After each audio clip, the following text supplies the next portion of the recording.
নমস্কার বন্ধুরা, কেমন আছো? আশা করি সবাই ভালো আছো। আমি অনেক ভালো আছি শ্রীকৃষ্ণের কৃপায়।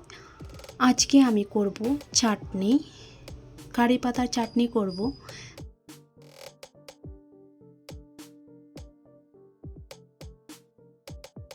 তো ভিডিওটা শুরু করার আগে প্লিজ একটা লাইক দিয়ে শুরু করবেন, আর স্কিপ না করে শেষ পর্যন্ত দেখতে থাকো, সঙ্গে থাকো। আর চ্যানেলে নতুন হয়ে থাকলে প্লিজ সাবস্ক্রাইব করে পাশে থাকার অনুরোধ রইল।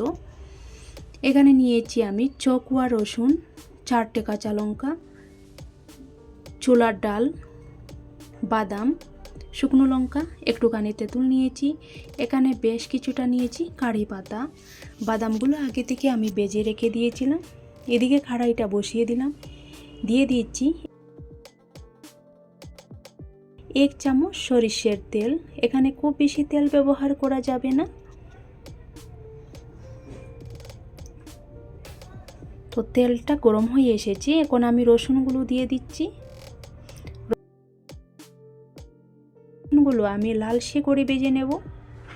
আর এই চাটনিটা সারা বছরের জন্য রেখে দিন, একবার বানিয়ে এই কারি পাতার চাটনিটা। তো দেখো এই চাটনিটা কিভাবে করব আর সারা বছরের জন্য কিভাবে সংরক্ষণ করে রাখা যায় সেটাই বলবো ধীরে ধীরে। তো রসুনটা ভাজা হয়ে গেছে, এখন আমি কাঁচা লঙ্কা দিয়ে দিয়েছি। গুলো ভেজে নেব খুব সুন্দর করে। তারপর এখানে দিয়ে দিচ্ছি শুকনো লঙ্কা, বাদাম, ছোলার ডাল,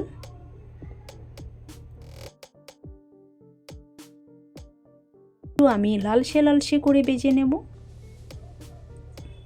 আর এখানে আমি বলছি যে এখানে আমরা সংরক্ষণ করে রাখার জন্য এখানে কাঁচা লঙ্কা ব্যবহার করা যাবে না।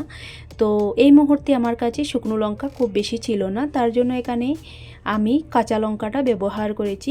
এখন দিয়ে দিচ্ছি কারি পাতা। কারি পাতাগুলো পাঁপড়ের মতো ভেজে নেব, একদম মুচমুচে করে।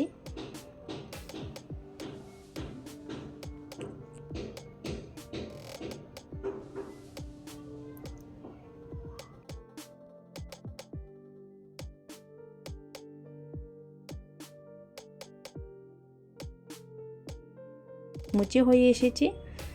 আর দিয়ে দিলাম স্বাদ অনুযায়ী নুন। এই কারি পাতা সাউথ ইন্ডিয়া খুব বেশি চাটনিটা এরা ব্যবহার করে থাকে।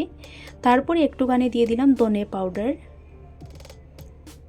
তারপর আমার কাছে ছিল না আমচুর, তার জন্য এখানে আমি তেঁতুল ব্যবহার করেছি।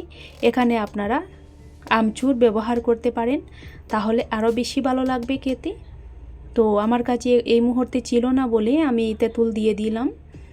তো সংরক্ষণ করে রাখার জন্য এখানে তেঁতুল, কাঁচা লঙ্কা স্কিপ করতে হবে। তেঁতুলের জায়গায় এখানে আমচুর ব্যবহার করতে হবে। আর শুকনো লঙ্কা, কাঁচা লঙ্কার বিপরীতে এখানে শুকনো লঙ্কার অংশটা একটু বাড়িয়ে দিতে হবে। তাহলে 1 বছরের জন্য যে কোনো একটা জারের মধ্যে রেখে দিন, আর 1 বছর ধরে এই চাটনিটা খেতে পারবে, একটুকু খারাপ হয়ে যাবে না। মাঝে মাঝে একটু রোদে দিলে হবে, আবার না দিলেই হবে, কিন্তু রোদে দিলে আমার মনে হয় খুব বেশি ভালো হয়। তারপর এই চাটনিটা আমি করে নেব ব্লেন্ড, তার জন্য ব্লেন্ডারে নিয়েছি। আর এখানে আমি দানা দানা রেখেছি। এই চাটনিটা একটু দানা দানা রাখলে পরে খুব বেশি ভালো লাগে খেতে।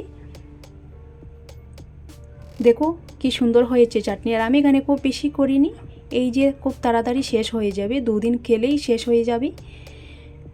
আর এইভাবে আমরা শুকনো তো খেতে পারবো না, তার জন্য আলাদা একটা বাটির মধ্যে দেখিয়ে দিচ্ছি। এখানে আমি সর্ষের তেল দিয়ে আমি চাটনিটা বানিয়ে নেব।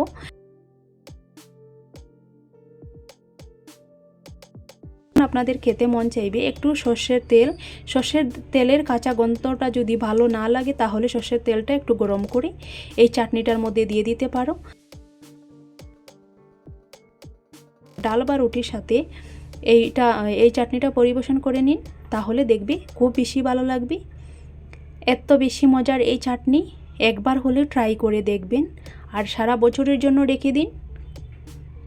তো আমার আজকের এই চাটনি রেসিপি কেমন লাগলো কমেন্ট করে জানিও। ভালো লাগলে like, comment, share and subscribe করতে ভুলবেন না। সবাই ভালো থাকবেন, সুস্থ থাকবেন। জয় শ্রীকৃষ্ণ। Tata, bye by.